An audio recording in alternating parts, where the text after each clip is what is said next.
Hello my lovely Libra, welcome to my channel, The Insightful Bee. By the way guys, sa hindi pa nakapag-subscribe ng aking channel, huwag kalimutan, click, share, subscribe sa aking channel. Okay Libra, alamin na natin ngayon ang mensahe for Libra. Ano nga bang message for Libra?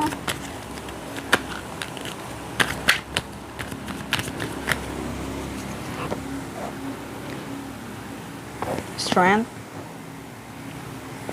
Two of Cups, Five of Cups, the Queen of Pentacles, Page of Wands, the Chariot, Three of Cups,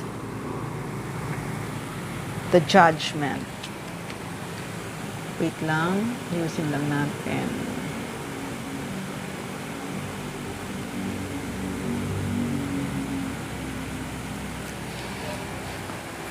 Okay, Libra. Libra, masaya ako dahil makakatanggap ka ng mensahe, phone call sa taong mahal mo. Itong taong mahal mo ay sobrang miss na miss ka na nito. Itong taong mahal mo ay gustong-gusto ka na nito makita, gustong-gusto ka na nitong makausap, gustong-gusto niya na mag-chat kayo, gustong-gusto na niya nito na mag-bonding kayong dalawa, gusto na nitong mamasyal kayong dalawa. Basta itong tao na to ay miss na miss ka na niya. Pero, itong tao na to ay nalulungkot. Kasi, nasa malayong lugar siya. Hindi pa siya makakauwi dahil nga maaari sa trabaho niya, hindi pa siya makakapunta sa iyo kasi nga itong tao na to ay marami pang ginagawa. Pero, itong tao na to ay sa ngayon, hindi niya sinasabi kung anong nangyayari sa kanya. Hindi niya pinaparamdam sa iyo kung anong nangyayari para sa kanya. Itong tao na to ay talagang sobrang miss na miss ka na nito. Kasi nga maaaring nasaktan siya sa paghihiwalay niyong dalawa. Kasi maaaring nag-travel siya sa abroad, nagpunta siya ng abroad para nga dahil sa trabaho niya. Pero itong tao na to ay nahuhomesick na to.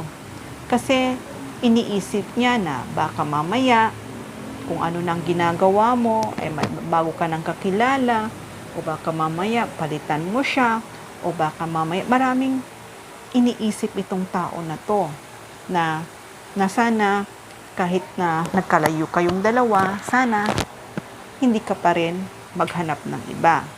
Pero itong tao na, kasi nakikita nitong tao na to na kahit na magkalayo kayong dalawa, nakikita niya na parang okay lang sa'yo na magkalayo. Kaya natatakot siya na baka makahanap ka ng iba.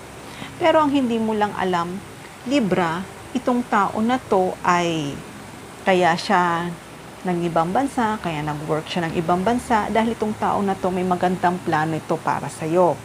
Ang plano ito para dito sa iyo ay maaaring nasa pagbalik niya ay mag-propose na itong tao na to at gusto niya na magkasama na kayong dalawa para hindi na siya bumalik sa ibang bansa.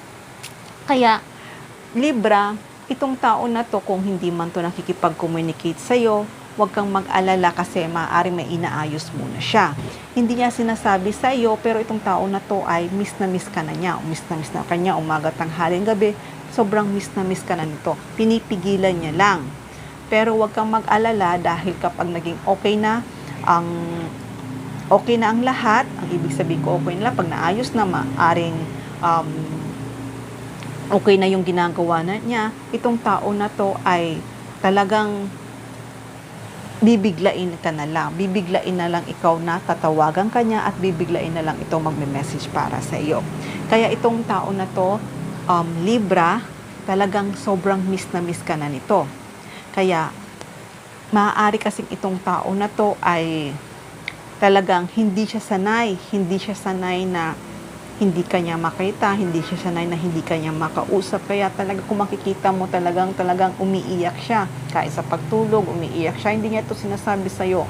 Pero itong tao na to, sa pagbabalik nito para sa'yo, ay talagang handa na to. Handa na to na yayain ka nito. Nakikita ko, handa na to na yayain ka nito na kayong dalawa ay magkasama. Handa na to. Kaya nakikita ko, Libra, sa pagbabalik nito para sa'yo, may isang celebration. Itong celebration na to ay magpupropose na ito para sa'yo.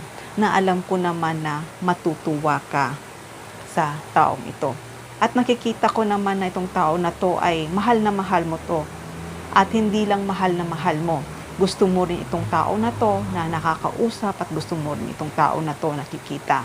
Pero sa nakikita ko naman, Libra, na ang communication yung dalawa ay tuloy-tuloy pa rin. Kahit hindi madalas siya makipag-communicate para sa'yo, pero tuloy-tuloy pa rin, Libra.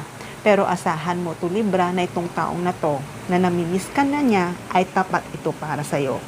At hindi lang yon, ikaw lang talaga ang the one para sa kanya. Kaya kung iniisip mo, Libra, na nasa malayong lugar ito, na baka maghanap ito ng iba, mag-trust ka lang.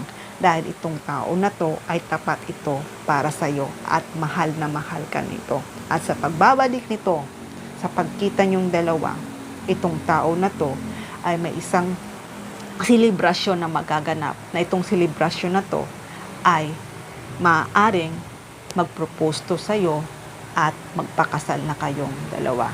Okay, Libra, hanggang dito na lang muna ang mensahe na to. Love and peace. Mwah.